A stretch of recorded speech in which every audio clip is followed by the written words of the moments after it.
hoje no culto, vocês louvam comigo, depois tem a mensagem. Durante a mensagem, vocês mostram que são jovens de oba-oba, escutam a mensagem em pé, estão lá ouvindo na sala de estudo fechado, e apesar de ter um pregador paraibano, fico até o final da mensagem, é uma bênção muito grande. E eu estou voltando inspirado, e isso realmente é um congresso sério, e é sinal de que nós podemos crer que Deus tem em cada um de vocês jovens a semente do trabalho batista no futuro bem próximo. Está sendo plantado. Então, parabéns ao Almir, à sua diretoria, ao pastor Hélio, o apoio, aos conselheiros, aos que apoiam esta igreja, a esses pastores, enfim. Eu faço um pedido: continue apoiando o Intereste, porque o Intereste ainda vai produzir muitos frutos para o reino do Senhor. Amém? Amém. Mas, quando se pensa em João Pessoa, geralmente se pensa num jumento, um cara com um chapéu de palha na cabeça, não é? E uma faca na cintura. João Pessoa, gente, não é assim. É uma cidade muito bonita, tem 700 mil habitantes, é uma cidade na beira-mar, muito verde. Se vocês não sabem, aqui no Rio, na última Eco 92 que tivemos, João Pessoa ganhou o prêmio, o certificado da capital, a segunda capital mais verde do mundo, capital. Perdeu apenas para Paris, também pudera, né? Para Paris, tem graça ganhar de Paris. João Pessoa é uma cidade muito verde, muito verde.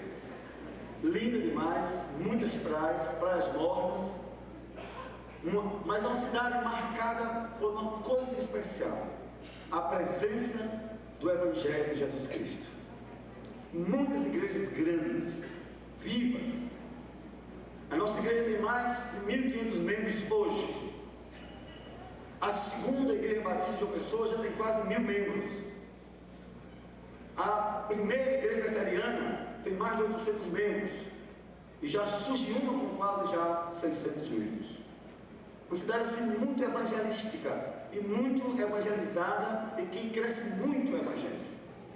Agora, a nossa igreja dá muito valor ao trabalho com juventude. E eu sou um pastor voltado totalmente para a juventude e para o aconselhamento. São as partes mais fortes do meu ministério. Então nós temos um grande ministério de jovens, nós temos um culto no sábado à noite, que a frequência média é de 800 jovens por sábado, isso há mais de 4 anos. Agora tem sábado em época de férias com mais de 1.000 jovens, tem congressos com mais de 1.000 jovens da própria igreja, mas dificilmente você tem no sábado à noite regularmente menos que 800 jovens na igreja. Tem 5 bandas jovens de louvor, uns só para trabalhos em praia, outros só para trabalho dentro da igreja, outros para trabalhar em presídios e adolescentes. E uma igreja assim, com muita força jovem.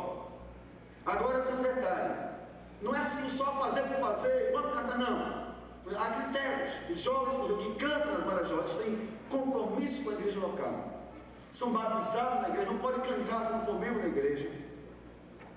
Não tem essa história de chegar aqui na frente e tocar sua guitarra, o pastor vai começar a pregar, vai lá para fora conversar na moto. Não. Cada culto, vocês vão lá um dia conhecer, ainda esse ano tem um grupo que vai conhecer João Pessoa. O primeiro banco fica limpo, que o grupo louva e depois senta no primeiro banco, que durante o culto eles podem ser chamados para cantar outra vez. E é assim uma força muito grande mesmo. Estou lá pastoreando há 15 anos. Vocês têm ideia dos nossos, hoje, mais de 1.500 membros, mais da metade tem menos que 35 anos de idade. E antes de chegar aqui a São Paulo, nesse final de semana, sabe quantos batismos nós celebramos? Este ano não foi o primeiro ainda. 50 batismos em 2 domingos. 32 no domingo, 18 no outro domingo. E sabe, desses 50 batismos, mais de 30 não tinham 18 anos de idade ainda. Que Deus vai fazendo com a juventude. Vai fazendo. Então, jovens amados, nós vamos orar por isso. Mas vocês creiam uma coisa: Deus conta com vocês no projeto do seu reino. Deus conta com vocês. E você não pode imaginar o que significa uma vida jovem no altar do Senhor. Agora, uma vida jovem comprometida também com o Senhor totalmente. E com a igreja onde você frequenta, onde você é membro. Nunca queira ser um jovem fora do contexto da sua igreja. E Deus abençoa a sua vida quando você também participa do corpo de Cristo, atuando, abençoando, trabalhando. E quando João faz isso, coisas maravilhosas acontecem. Amém? Amém. E vocês estão convidados para conhecer João Pessoa. E no João Pessoa não tem que procurar hotel, vão para a minha casa. Agora não estou muito uma vez só, é claro. No máximo 3 de cada vez, tá bom? Então teremos a alegria de receber vocês, hospedar e mandar conta para sua casa com muita tranquilidade. Depois você passará comigo, minha esposa e meus filhos. É uma alegria grande. É claro, eu estou brincando de mandar conta, mas podendo ir, vá, teremos a alegria de receber vocês. Disso tenho certeza. Vamos abrir agora a Bíblia? Muito bem. Vamos abrir no livro de Salmos, capítulo 1. Por favor, quantos têm Bíblia, levanta bem alto a sua Bíblia. Bem alto mesmo. Acende aí que eu vejo a sua Bíblia. Amém. Quantas mãos envergonhadas. Amém. Deus perdoe vocês. Mas o ano que vem tem o Internet 96, se você quiser sua Bíblia. Ou senão amanhã à noite, para ouvir o pastor Henrique. Bom, vamos só no primeiro. Veja se ao seu lado tem alguém sem Bíblia. E se você não é crente, fique perto do crente agora e leia a Bíblia, por favor. Salmo 1.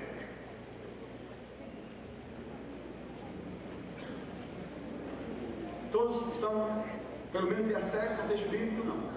Vamos lá. Presta atenção comigo que eu leio, dou uma paradinha, vocês continuam conforme o meu sinal. Vamos trocar aqui 2 palavras, tá bom? Vamos trocar a palavra bem-aventurado pela palavra feliz. Só para comunicar melhor. E vamos também trocar a palavra varão pela palavra pessoa. Entendeu? Então eu quero pensar de maneira genérica. Então, feliz a pessoa. Ok, gente? Então, vou começar. Feliz a pessoa que não deixa eu ler sozinho, vocês não vão ensinar. Calma, gente. Eu sei que vocês usam uma palavra, mas tenha calma. Não se aperreie, ok? Feliz a pessoa que não anda segundo o conselho dos ímpios, nem se detém no caminho dos pecadores, e nem se assenta na roda dos escarnecedores. Antes tem o seu prazer na lei do Senhor, e na sua lei medita quando, gente? Pois esta pessoa será como uma árvore plantada junto a ribeiros de águas, a qual dá o seu fruto na estação própria, cujas folhas não caem, e tudo quanto fizer prosperará. Leia o 4, por favor. Não são assim os ímpios, mas são como a rolinha que o vento faz. Pelo que os ímpios não subsistirão no juízo, nem os pecadores na congregação dos justos, porque o Senhor conhece o caminho dos justos, mas o caminho dos ímpios perecerá. Vamos orar? Pai querido Senhor, queremos te louvar por esses dias em que o interleste está acontecendo. Ó Deus, queremos te louvar pela tua bênção, Senhor, pelo teu Espírito, pela tua presença, pela tua alegria que permeia o nosso meio e que penetra profundo em nosso coração. Queremos, ó Pai, te louvar porque podemos cantar, explodir na alegria, ler a tua palavra, exaltar em louvores, te glorificar, te exaltar e gastar tempo da nossa mocidade, da nossa juventude, para dizer que tu és a nossa força, a nossa alegria e a razão do nosso viver. Agora, Pai, queremos te louvar porque a tua palavra foi lida diante de nós. Ó Pai, por si mesma, ela é rica, ela é profunda, e se aqui parássemos, ela já estaria falando muito a cada um de nós.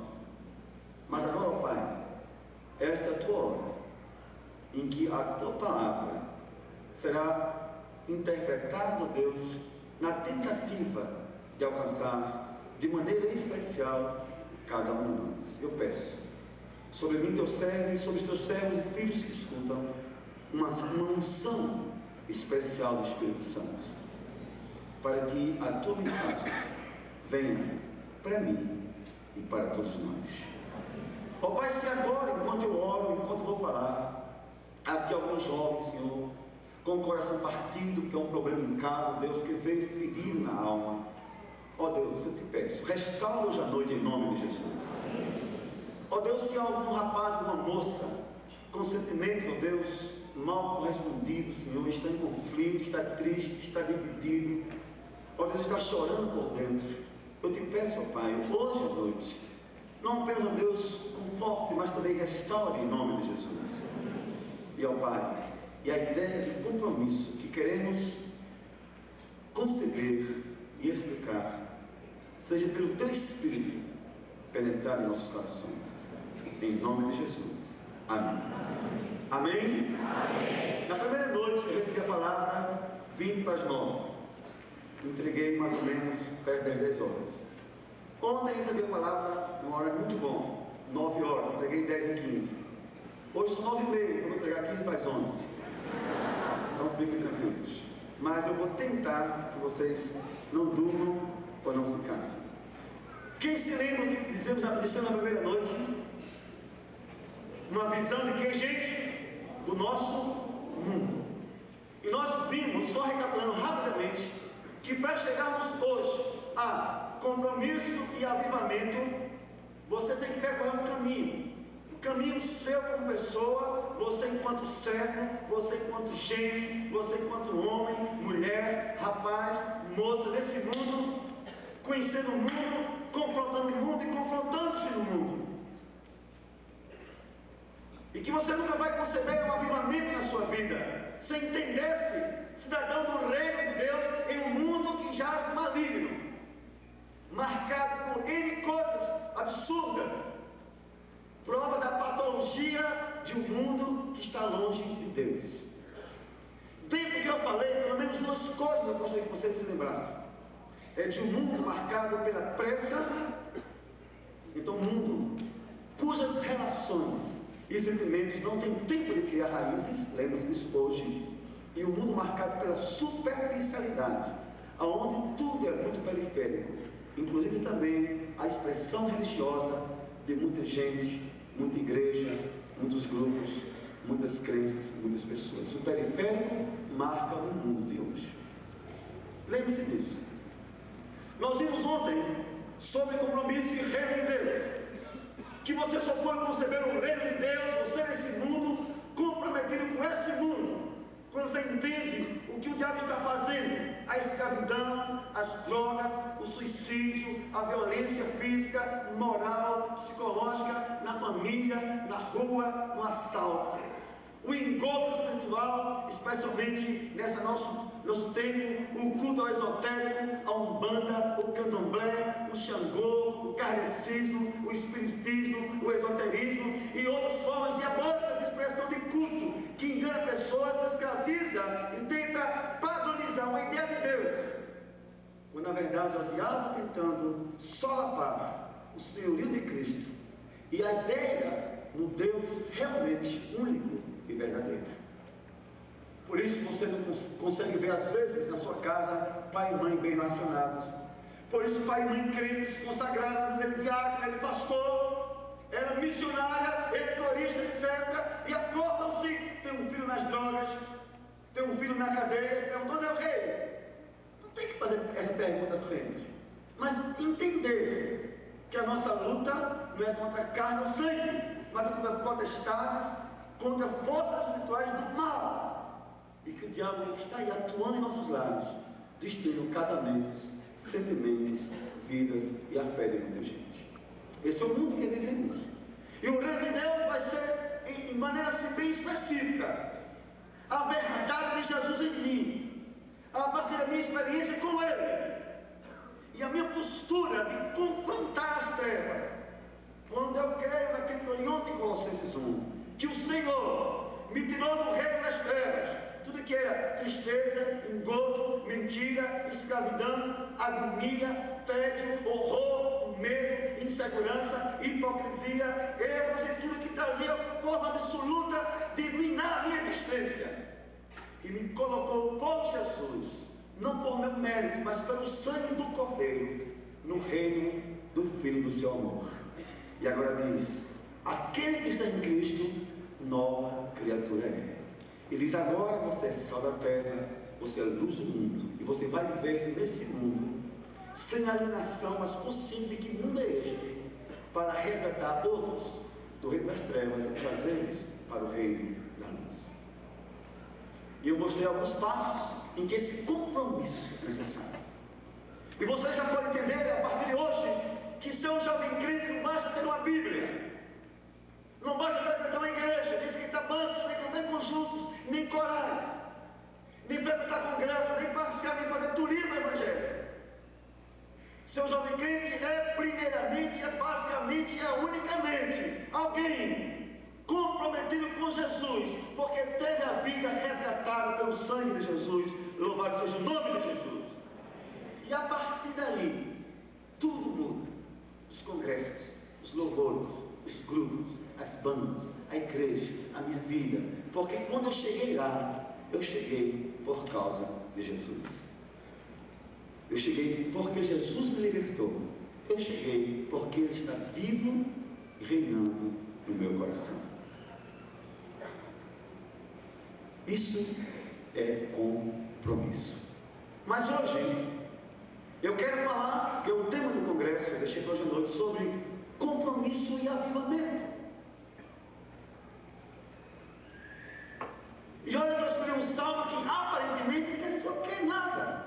Mas vou escolher aqui 3 expressões para podermos entender a relação entre salmo e avivamento. Quando nós pensamos em avivamento, que ideias nos vêm à mente?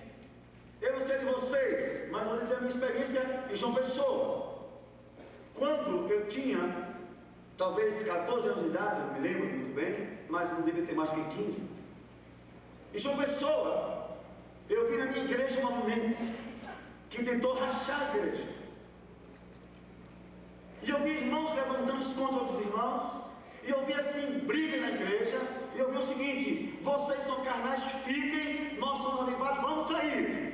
E eu vi na minha igreja, sem entender, eu adolescente, na puberdade, que nascido e criado ali, uma ruptura, eu não sabia o que é ruptura, meu universo mental, não entendia aquilo. Mas o que eu vi foi que um grupo de irmãos, inclusive meu pai, deixava a igreja, ia para outro canto, alugava um templo e dizia: saímos dali, porque as pessoas ali não querem nada com Deus.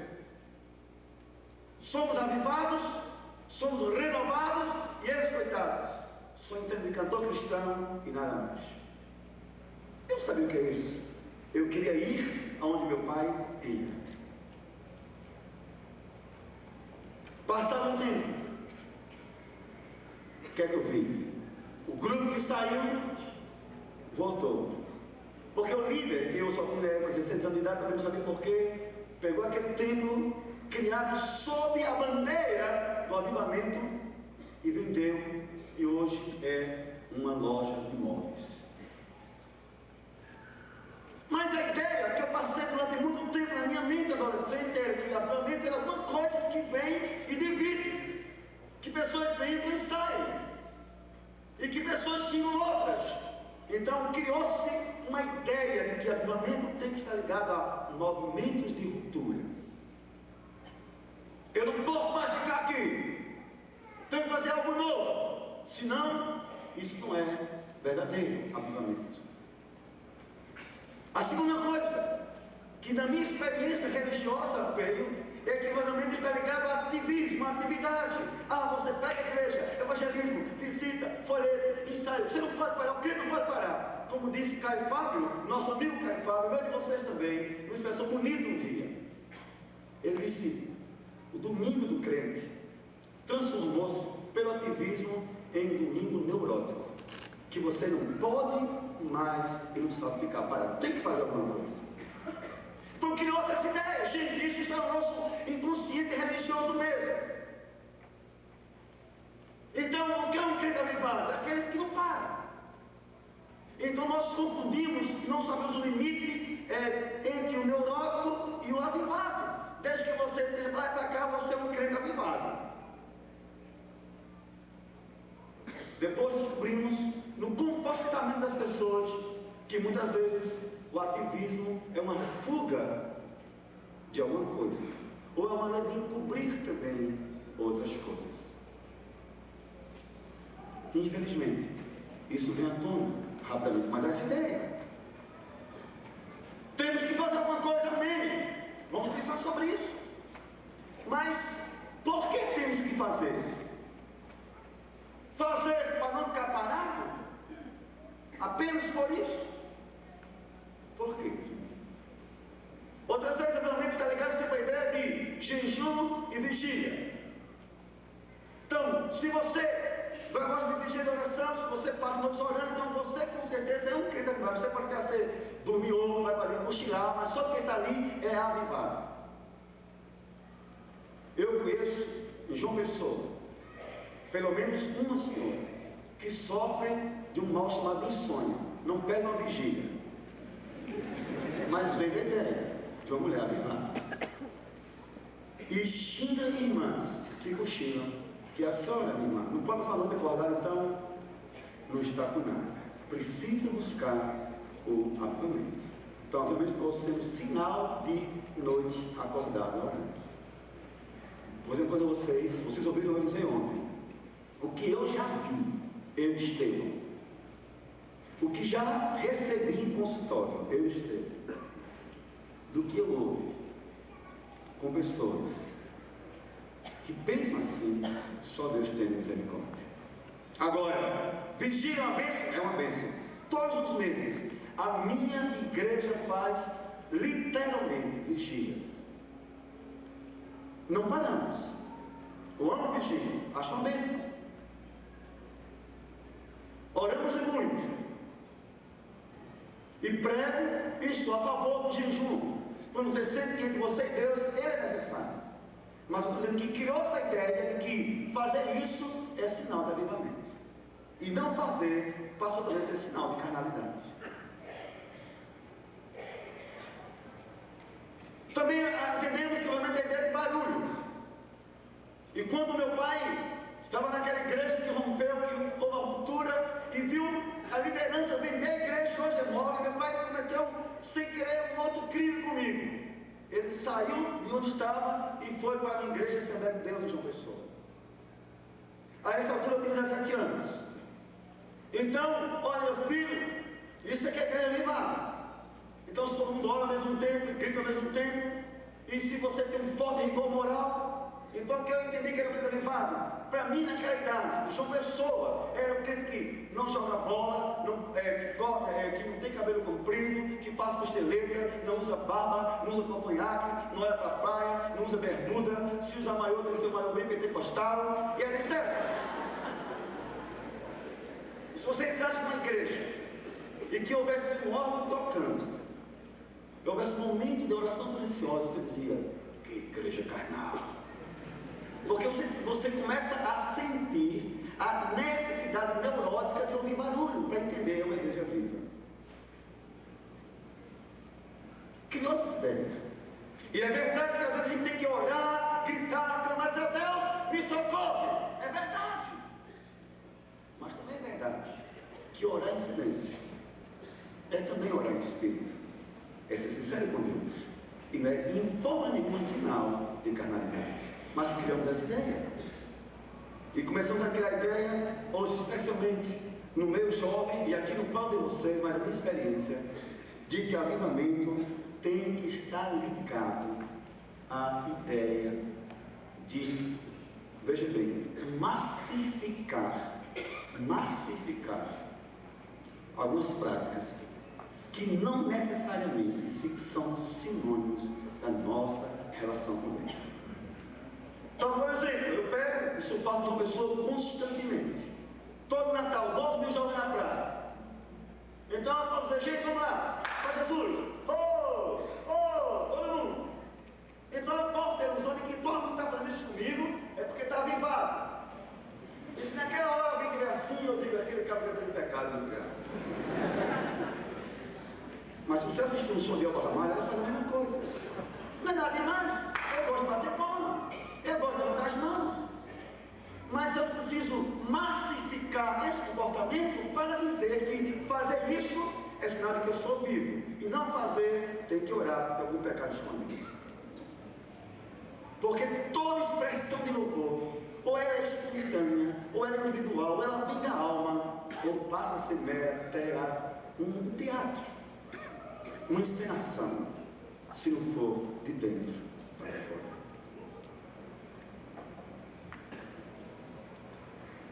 Essa é a ideia que temos. E no nosso meio batista, temos uma outra ideia própria do meio batista. É que qualquer ideia de avivamento nos lembra alguma coisa pentecostal. E aí, para não lembrar pentecostal, a gente nem fala em avivamento. E diz assim, olha, fulano passou avivado. Veja o passado dele. Mas em quantos lugares, hoje não foi, que o pessoal se me olha assim, olha quem chegou, parece o anticristo. Estou sabendo que esse rapaz é perigoso. Aqui é por ele dar um amém, na minha igreja amém, tem que ser um amém bíblico. Que é amém bíblico, irmão? Coisa séria. E outras coisas mais. E a gente fica com medo de levar o avivamento, falar sobre o avivamento, viver o avivamento e dizer, minha igreja é viva, para não ser edificado com práticas pentecostais. Como se os pentecostais tivessem, somente ele, a possibilidade e a verdade bíblica de termos uma igreja avivada. Isso não é patrimônio de ninguém, não é movimento de ninguém, e não é massificação de costumes. O avivamento é expressão do senhorio de Cristo em nossa vida, e de uma vida cuja celebração maior é glorificar, enquanto puder, o nome do Senhor Jesus. Amém, gente? Amém. E isso é muito mais do que movimentos, costumes, barulho, ativismo. É expressão verdadeira. E a minha igreja então tem um lema nos decalques, nas faixas, nos avisos. Primeira igreja batista de João Pessoa, uma igreja viva para o Deus vivo. E esse estigma começou quando um dia de manhã eu disse, irmãos, vamos começar o culto de joelhos todo mundo. Eu estava começando meu pastorado, porque toda igreja de joelhos. Aí o pessoal olhou para mim assim e disse, o quê? Uma irmã tinha um problema de coluna, outro tinha o joelho entrevado, outro tinha seja uma dificuldade, outro usava um treino de linho. Uns olharam para mim assim com uma fúria. Eu achei que tinha dito alguma coisa errada, eu não me perdoa, eu fiz de errado. E ali foi aquela aeróbica. E alguns, para não dar o braço a torcer, fazem aquela flexão de quem quer baixar a barriga, agora assim, joelho. Mas não dobra. E houve uma reunião, pasmem, que eu vou dizer, houve uma reunião comigo, em grupo de liderança. Não fica bem. As mulheres vão para a igreja de meia, aquela meia colando. Eu venho com meu terno de linho, pastor manda ficar de joelhos. Não fica bem. Quando levanta, está com a calça preta meio rasgada. Acho que a alma está mais preta e mais rasgada do que a sua calça. Isso é meio. Isso é um absurdo. Mas criança até orar de joelhos, que é avivado, é pentecostal, cuidado. Então, crente que é bom crente, ora assim pela metade. Fica ali fazendo ginástica, orando a Jesus e vai atender devagarzinho. Então nós temos estereótipos, modelos que vão se formando em nosso inconsciente, a gente vai agredindo ou vai rejeitando e vai fugindo daquilo que é verdade bíblica. Como nós sabemos, compromisso tem ideia a ver com uma visão daquilo que eu sou e daquilo que eu vou fazer por meu Deus. E nós sabemos que no mundo marcado pelo periférico, pelo superficial, é um mundo onde as pessoas não tomam posições. E para mim então começa a questão de entender o nosso avivamento e compromisso com o avivamento. Eu olho o mundo de onde Jesus me tirou, me salvou, me libertou, e agora Deus exige que eu tenha dele posições, que eu me posicione. E se não for começar de Jesus como meu Senhor, a minha vida não vai produzir nada, vai ser como a moinha que eu venho espalho. E a grande questão agora está no primeiro versículo do Salmo que nós lemos. diz que nós somos passíveis de 3 coisas: andar segundo o conselho dos ímpios, caminhar os pecadores e assentar-se na roda dos escarnecem. Então é a influência, a convivência e a identidade. E quando você toma nesse mundo uma posição ao lado do Senhor Jesus, você começa a perceber ser diferente. E no mundo marcado pelo eclético, pelo ecumênico, Deus exige diferenças. E a diferença não está no corpo do cabelo, no tamanho do paletó, mas está na maneira como você vive. Porque o seu viver vai ser a encarnação do amor de Deus, do seu poder, da sua graça e a verdade da sua palavra na sua vida. E eu quero então colocar, gente, algumas coisas que o compromisso que implica em avivamento exige de cada um de nós. Por favor, escute, anote ou memorize. Primeiro, Deus exige de nós uma posição diante desse mundo. Qual é? Vocês são sal e são luz. Assuma isso, para começar a mostrar-se uma pessoa avivada. Isto é, diga não a tudo que é trevas, a tudo que corrompe e que lhe afasta de Deus. Diga não. Seja duro. Se for preciso, como eu disse ontem, acabe namoro, rompa com amizades, peça demissão de empregos, muda de casa se for preciso, rompa com pessoas, com governos, com entidades, com políticos, com poderes, mas assuma a posição de que você é luz em um mundo, e você nunca vai brilhar, a não ser que você tome desse mundo posição ao lado de Jesus Cristo. De dizer não, não concordo. Formou-se uma pessoa, um grupo assim, suprapartidário, para trabalhar a questão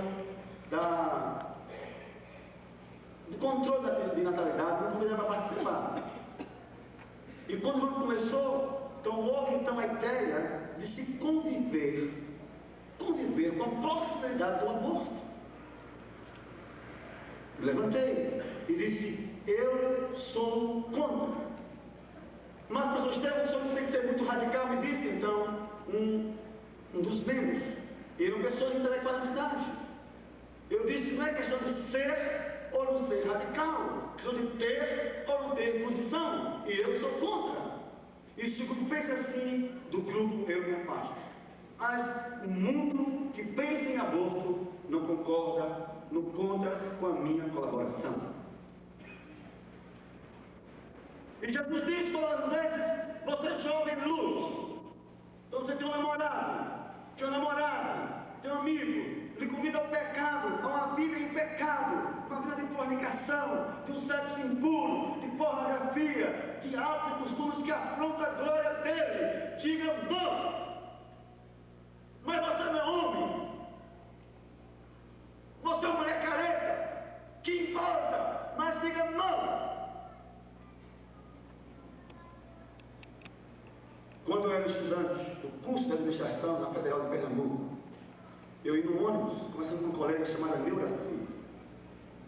Eu já era mais ou menos quase noivo, e a conversa, sempre naquela época, mais de estudante de colégio, de 19 anos, de verdade, sempre começa com gibi, passa por tipatinhas, depois o governo termina em sexo. É uma coisa interessante.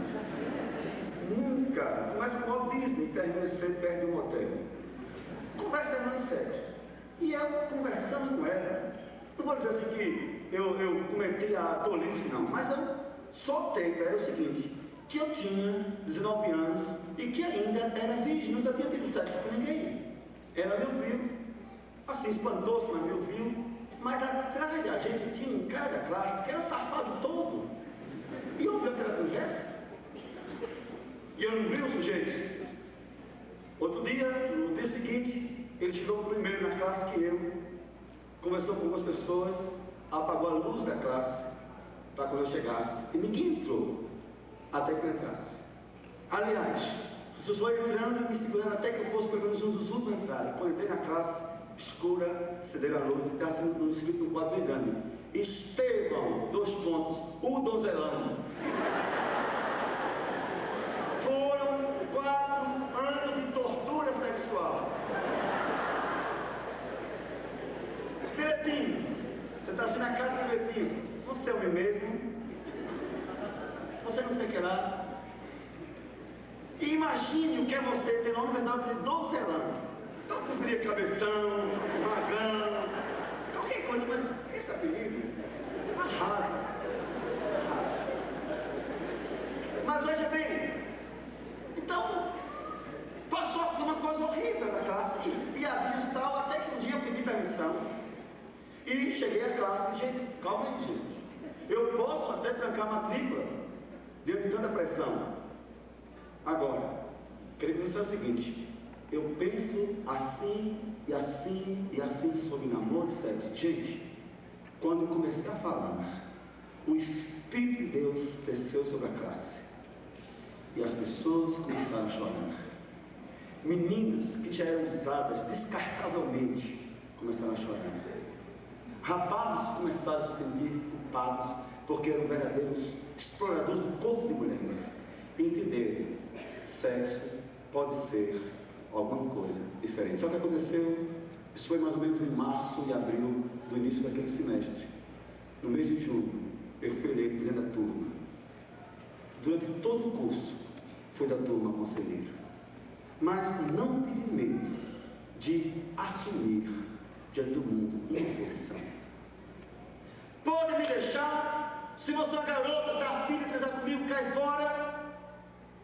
Se você quer ser meu amigo, me convidar para um motel, para bebida, cai fora. Mas saibam, Estevão pensa assim. Então você está apaixonado, apaixonada, vai negociar o seu sentimento em troca de uma cama, de um sexo. Como? Se você é serva dele e é servo dele, diga não. Que ele abandone, mas assuma posições. Porque só quem assume posições é um crente realmente avivado.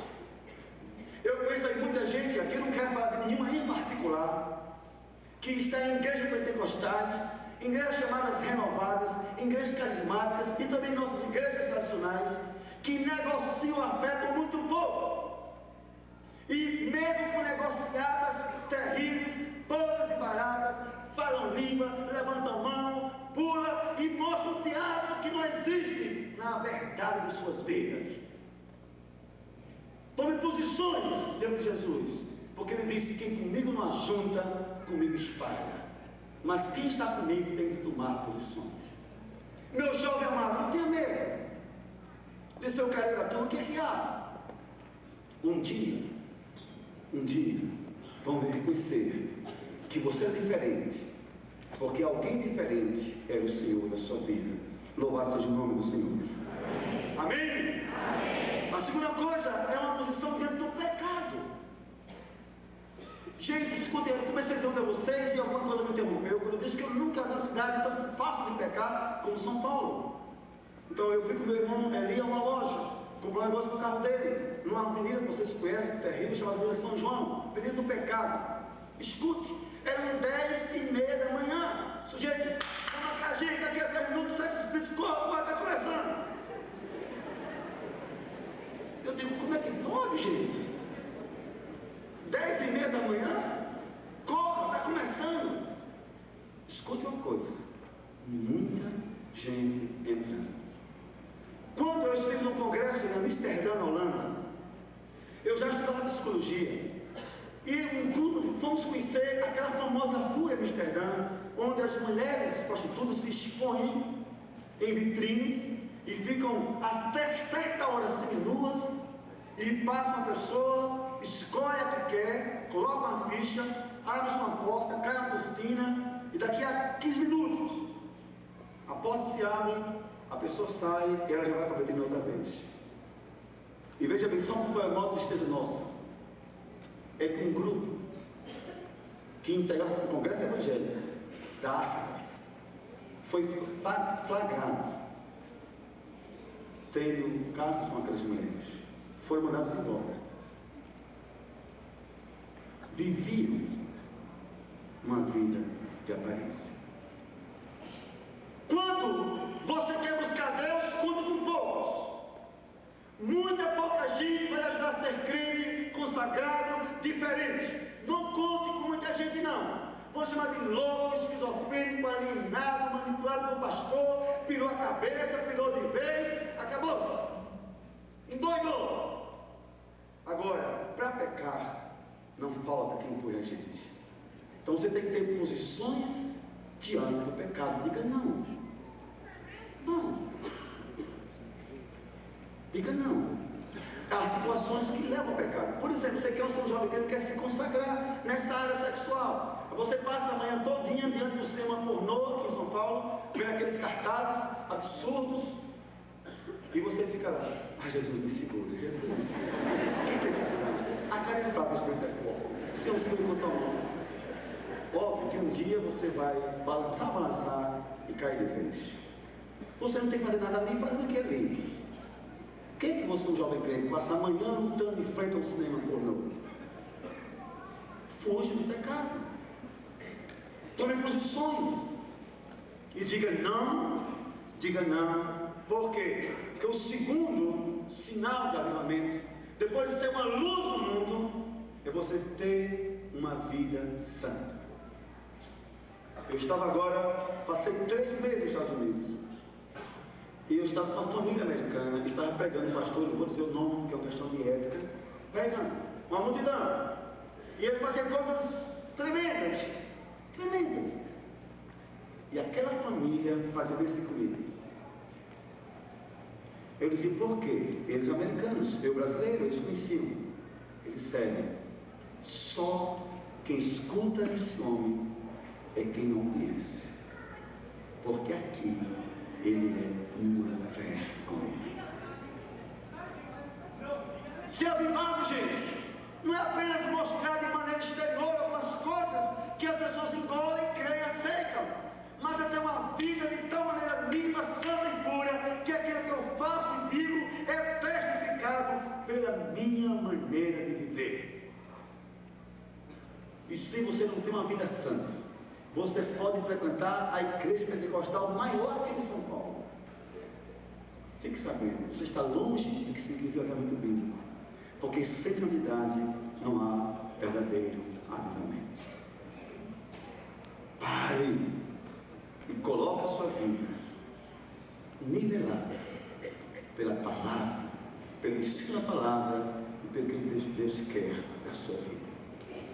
Eu contei para vocês uma coisa verdadeira, lembram-se? E aqui na minha igreja, 2 jovens que sabem essa história. De um rapaz, escute, cara é especialista em língua estranha, fala umas 18 línguas estranhas. Chegou absurdo ele me dar curso de língua estranha. Imagina, diga assim, randa calá. Aí o povo tudo, randa calá. Agora diga suno, especialista em língua estranha. Eu não vou falar isso. Escute bem, especialista em profecia para meninas. Minha serva, eu tenho algo especial para ti, minha serva. Você é de olhos azuis, escute a minha palavra. Vem quinta-feira que eu vou lhe mostrar. 3 grávidas. 3 grávidas. Foi preciso uma delas ter coragem de dizer a mim, é isso que aconteceu, pastor, eu estou grávida, abortei, e sabe o que, pastor? Fui eu estava dizendo essa. 3 grávidas, e muitas já tinham sido usadas sexualmente, debaixo de oração, língua, profecia, aonde por fora era avivamento, por dentro, pecado e podridão moral. Sem santidade não há verdadeiro avivamento. E vidas são manipuladas. E vão pagar muito caro o preço do pecado. Quando um crente, quando um jovem, quando a igreja começa a se avivar, começa a dobrar os joelhos e dobrar-se diante de Deus Todo-Poderoso. Louvado seja o nome do Senhor. Amém. E quando ele diz, pastor, você sabe a cara, ele vai dizer, cala a boca, cava de pé. Pois é, assim mesmo se fala, mas cava de pé. Tenha vergonha, rapaz, vem para cima de mim com essa história de carne fraca. Você é um safado, enganador, mau caráter, doente, e usa a Bíblia, usa os dons, usa Deus para seduzir, escravizar e levar meninos ao pecado. Você vai pagar caro a Deus e vão saber todos quem você é. Agora sai da minha frente. Infelizmente, tem que agir assim na vida das pessoas. Estou terminando, fala só 1h30, então tenham calma, por favor. A terceira coisa, novamente, quarta coisa, em um decreto das interposições para ser diferente. Gente, a gente vive hoje a cultura da massificação. Veja, por exemplo, que eu também entro nessa cultura. Isso é uma coisa que aconteceu ontem. Eu vim aqui, pastor Hélio, Almir, todo mundo, de paletó com essa blusa do Congresso. E eu só de gravata, isso é ridículo. O que é que eu disse? Vou botar mim também. Vou botar mim também. Isso é uma coisa atenuante. Mas entendo que eu vou dizer a vocês, existe uma pressão inconsciente sobre nós de que temos que ser como todo mundo. Nós não temos que ser como todo mundo. E a vocação do crente é para ser diferente. Vocês são sal da terra e luz do mundo. Seja diferente. Pense diferente, creia diferente, não concorde. Porque essa ideia de massificar está encampada até no mundo religioso. Então vocês veem, por exemplo, agora o Vaticano tentando juntar realmente igrejas e tentando juntar créditos. As pessoas acham que é a mesma coisa, e daqui a pouco Deus, Maomé, Jesus, Confúcio, Buda, são a mesma coisa. Deixa eu dar uma paradinha aqui enquanto ele termina. Por favor.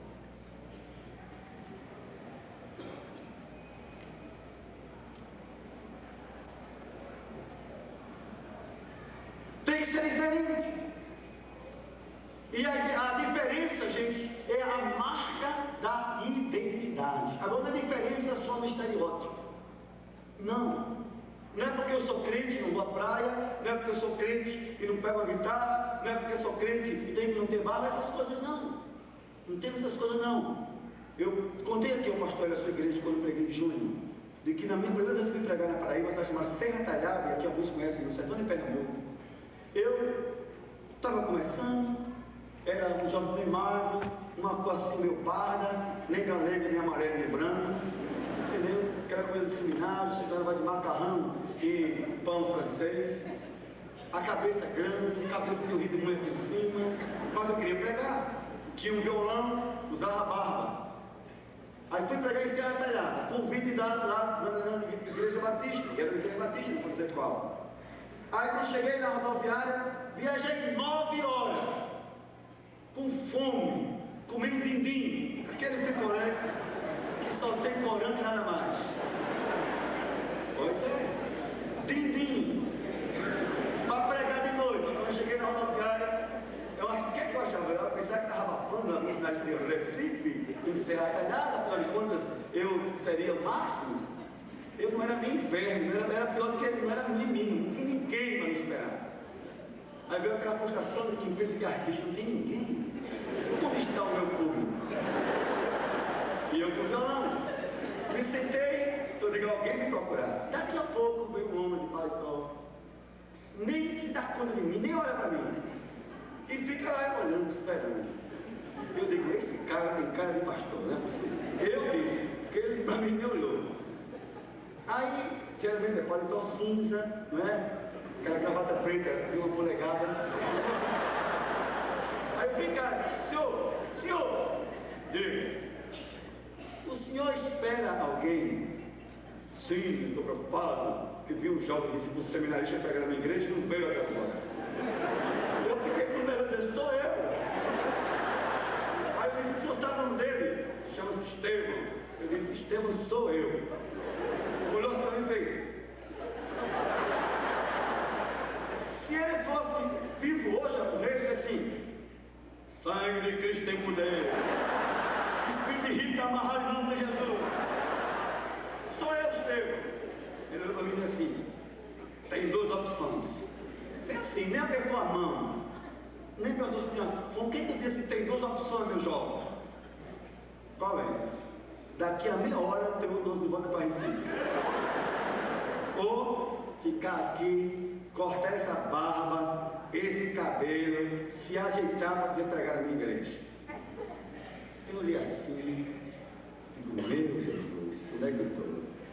Quando eu pensei nas 9 horas para voltar, indo de lindo, vou ficar por aqui. Eu nem chegava a vir e disse, eu estou no banheiro comigo. O sujeito me levou numa barbearia, cortei a barba, cortei o cabelo, estilo de tenente de MPOR, e ser rapado até o pé com talco aqui no cangote. Aí ele disse, agora tem cara de pastor. Aí lá eu pregar à noite. E aquilo me traumatizou. Agora, sabe o que me traumatizou? Porque depois de algum tempo, já formado em psicologia, a filha dele era minha crente. Dizia assim a mim, só eu e minha mãe sabemos, na verdade, quem é meu pai. Na igreja é um moralista, em casa é uma tragédia. Quem vive da aparência, vive do falso. Não é um estereótipo, não é um estereótipo. É aquilo que está dentro de você, que mostra a diferença. O seu sorriso, o seu perdão, a sua voz, a sua fala, a sua conduta, o seu jeito de ser, o seu andar, o seu viver, o seu olhar, o seu proceder, vão mostrar ao mundo que você não é massificado, você é diferente, você faz parte do corpo de Cristo. Gente, ou isso acontece, ou não sabemos ainda o que é avivamento. Eu fui pregar num lugar chamado Rio Tinto. Sabe o que é Rio Tinto? Uma cidade na Paraíba, feita por alemães na época da Segunda Guerra Mundial. Os Ludwigs, donos das casas pernambucanas. O pastor Hélio sabe um pouco sobre Rio Tinto e dos Ludwigs. Só que eu fui pregar na cidade de Deus naquela cidade. Porque eu fui convidado para falar sobre jovens. Fui. Coincidiu que na época estava havendo um grande jogo em Rio Tinto. O Botafogo de uma pessoa que é uma porcaria, mas estava jogando em Rio Tinto, então Rio Tinto era a estrela e o time lá de Rio Tinto. Só que nessa cidade de Deus, o pastor metia o pau em futebol. Crente que joga futebol, Jesus vai chegar e você vai ficar. E quando jogava a bola, jogava a bola assim, olhando para a bola para o céu. Sendo que eu tenho que soltar ele aqui correndo. Porque eu me disse, se ele voltar, eu vou ficar. Então eu acho que por isso nunca podia jogar bola, porque olhar para a bola para o céu e entrar no pé do jogador. Resultado, gente. Meti o pau. No dia do jogo, eu estava lá na casa do hospedado. O que é que houve? Ele inventou uma goteira na telha.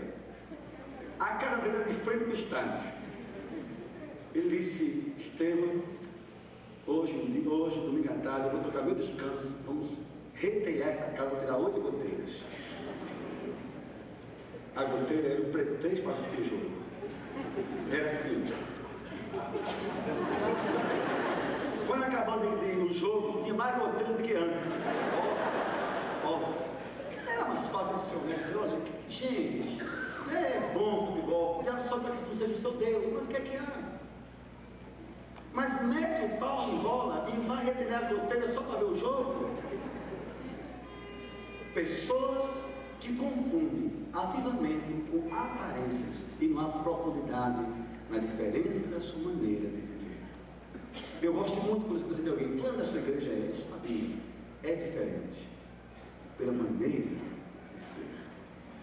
E por último, você assume o avivamento. Quando você diante do mundo, você assume o seu amor por Jesus Cristo. Quem ama, assume que ama. Quando você pergunta ao seu marido, você me ama, você começa a orar por esse casamento. Você disse a essa namorada, vem cá, você me ama, que conversa é essa mulher? Já começou a implicar, começa a orar por esse namoro. Porque quem ama não titubeia. Você me ama? Sim, é claro. Mas tem mulheres, você fala assim, você me ama, deixa de cavilação, mulher, começou. Quem ama tem prazer em dizer que ama. Então, você ama Jesus? Sim. Então eu vou na minha igreja, pego minha Bíblia, vou para a praça, vou para a cidade, no meu consultório. Eu estimulo a cada empresário da minha igreja a fazer uma coisa, eles fazem lindo. a ter no caixa da loja ou do seu negócio folhetos. E a pessoa compra, recebe o troco, recebe um folheto. E diz: você é crente? Sou crente, sim. A colocar um cartaz na sua igreja, a colocar versículo no seu carro. Nós temos uma campanha na nossa igreja: cada carro tem que ter um decálogo da igreja, do plástico e de Jesus. Diga no trânsito uma suma. Não passe assim, passe desapercebido. Coloque no seu carro, na sua casa, no seu quarto, onde quem sabe que você é crente. Assuma que ama Jesus. E quando você assume que ama, que o amor está vivo no seu coração, e quando está vivo é sinal que você é um crente avivado. Eu amo minha esposa, eu amo meus filhos, eu amo a minha igreja, eu amo meu Deus, e cada amor é verdade. Eu tenho para dizer: eu amo. Você ama Jesus? Esse amor assumido é sinal de vitória e avivamento. Esse amor abafado deixa muito a desejar da qualidade da sua fé. E para concluir, gente, eu queria terminar, e aqui vai ser um pouquinho pesado, mas é para terminar, depois eu vou embora. E amanhã já vou às 6 horas da manhã, então graças a Deus ninguém vai estar em mim. Há pelo menos, não, tem 2 páginas ainda, peraí. Há pelo menos 4 coisas que caracterizam uma mente avivada. Primeiro, o caráter de Cristo. Eu sou psicólogo, vou dizer a vocês desesperam. A não ser por Jesus, a única coisa no ser humano irreversível é o seu caráter. A não ser quando Jesus morre e quando se deixa de mim. E é isso que a gente precisa ver. Crentes manifestando o caráter do Senhor, que não mintam mais, que não enganem mais, maridos fiéis às esposas, esposas fiéis aos maridos, namorados que namoram uma só. Quando o namorado tem uma namorada aqui e outra acolá, já é sinal de mau caráter, mentira. Crentes que digam sim, sim, não, não. Pessoas que se possam confiar. Infelizmente hoje, gente, mesmo com rótulo de igreja renovadas, avivadas ou o que for, tem muito crente que você não pode mais confiar no que diz. O caráter está deformado pelo pecado. Então eu conheço um crente avivado, não é se ele pula demais, porque eu estou cheio de ver puro. E tem hora que até eu também gosto. Mas é pelo seu caráter, pela sua integridade, pela verdade da sua vida. E saber que a mente de Cristo está posta nele, e ele vive a expressão dessa mente. Mas crentes pornográficos, mentirosos, vida dúbia, não podem dizer: eu conheço o verdadeiro avivamento. Sejam honestos, meninas de Deus. Se você namora um cara, esse cara só até que acabe, mas respeite. Não é honesto você ter um namorado numa igreja e um paquera em outra igreja. Não é honesto você namorar com um e flertar com o outro. É sinal de um caráter já deformado. Até que acabe, seja fiel. Você rapaz e você moça. Se você comprou, pague. Se você disse que vai, vá. Se não pode, o telefone, mas não deixe nunca o seu comportamento. Se você não ama, diga: não te amo mais, vamos acabar por aqui. Não fique enganando, com medo. Adianta amanhã uma dor que vai ser muito maior. Seja honesto. Não minta para ninguém. Há meninas crentes que têm a tristeza de ver o namoro acabar e dizer assim: olha, há muito tempo eu não te amo, estava lutando contra isso, mas eu dizer, e ela vai dizer: porque me disse antes, foram 6 meses perdidos. Seja honesto, diga. Não diga que ama só para possuir o corpo do outro. Seja sincero para com Deus. Faça votos e cumpra, se os fizer. Se é membro da igreja, seja leal à sua igreja. Se não quer, procure outra. Mas não fique membro da igreja falando mal da igreja onde você é membro. É como um filho que vai ao vizinho falar mal dos pais. Também sinal de mau caráter. Ore. Não fique por aí falando mal de irmão.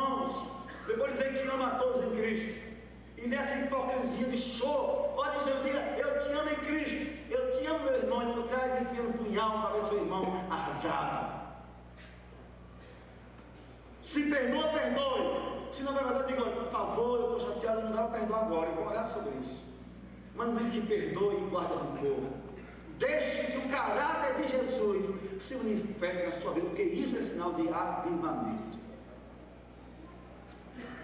Na época, o mundo tem uma época podre.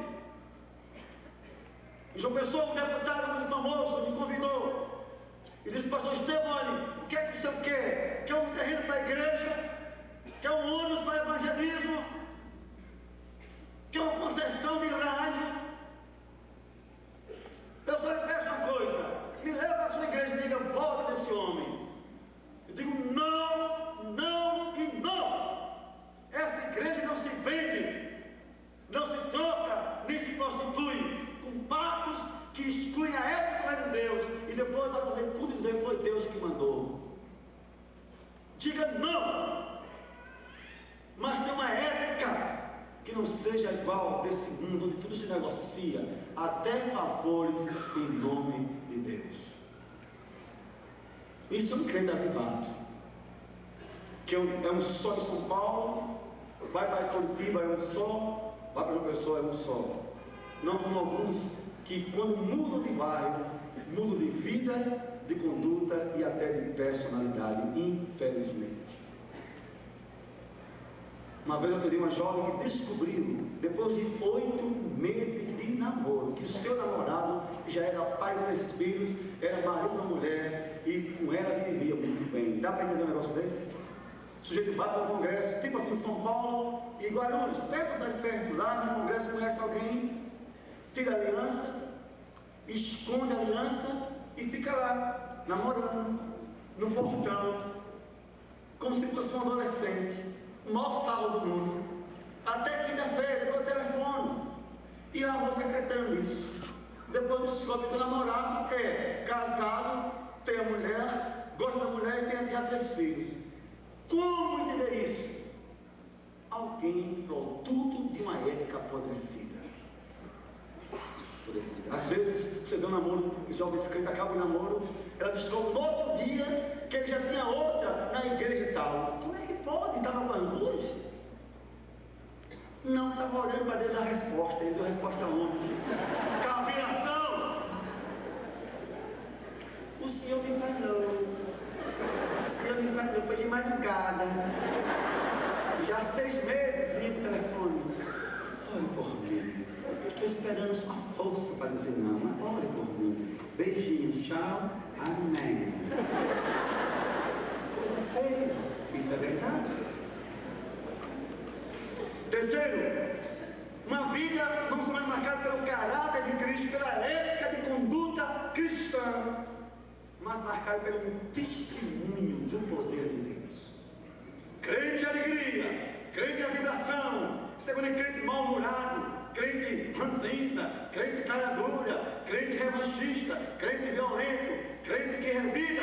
Isso fere o testemunho do Evangelho. Do Senhor que diz: quem te obrigar a dar uma milha, vai perder 2. Crente tem que amar, perdoar, ser manso, ser suave, no sentido bem próprio da palavra. Às vezes dá um momento de abestalhado. Tipo assim, não é mais comigo não, eu já esqueci, deixa eu falar, você resolve.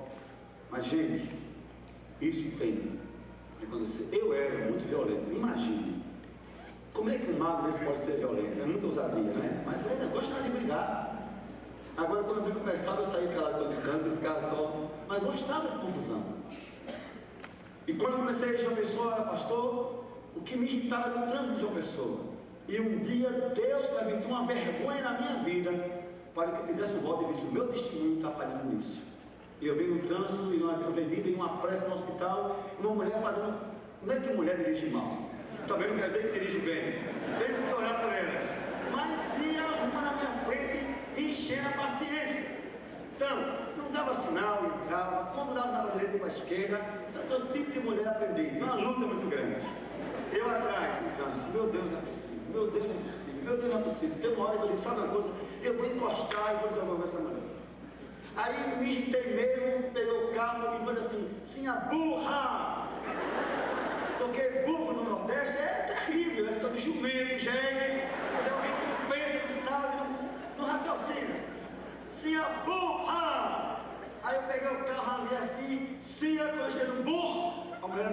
igreja. Eu dizia, minha irmã amada, eu adoro para me ver, você não está me entendendo.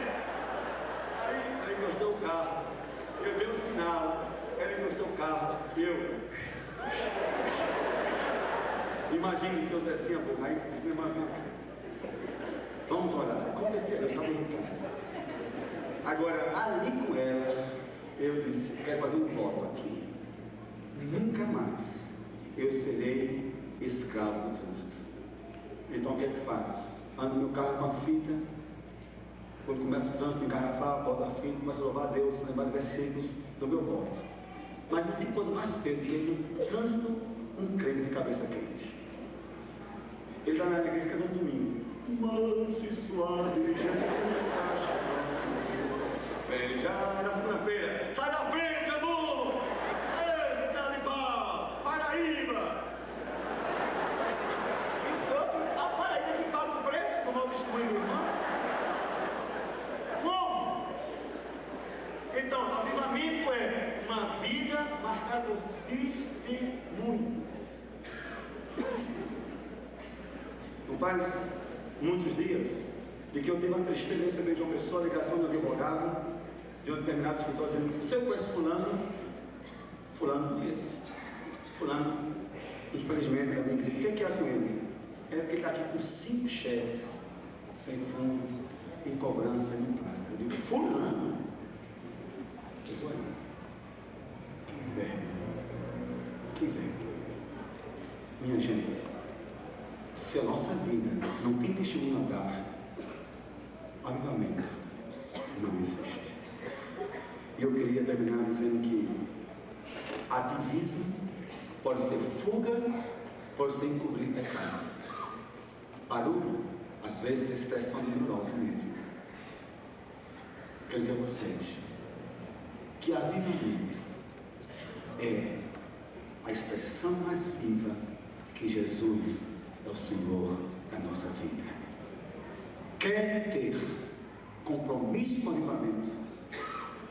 Basta uma coisa: a vida no altar do Senhor. É aquele homem, e agora eu boto o texto, que a árvore é uma árvore plantada junto a ribeiro de águas. Primeiro, as raízes estão lá fincadas. Tem raízes. Não é um grande movimento esporádicos que começa e acaba, que vai e que vem, que produz frutos, que dá sombra, que é útil, que é bênção e cujas folhas não caem. Uma vida que frutifica para o Senhor, testemunho que não é vergonha, tudo que fizer prospera, uma vida de vitória mesmo. Diz assim: fora disso vive o ímpio na aparência, só que o ímpio esnova a aparência, mas não sabe, é apenas a moinha que o vento espalha. Emoção sem Bíblia na igreja pode ser uma forma de expressar uma coisa muito mais teatral do que a essência de Jesus em nós. Emoção tem que existir, mas a emoção tem que partir de uma vida em cujo coração Jesus é o Senhor.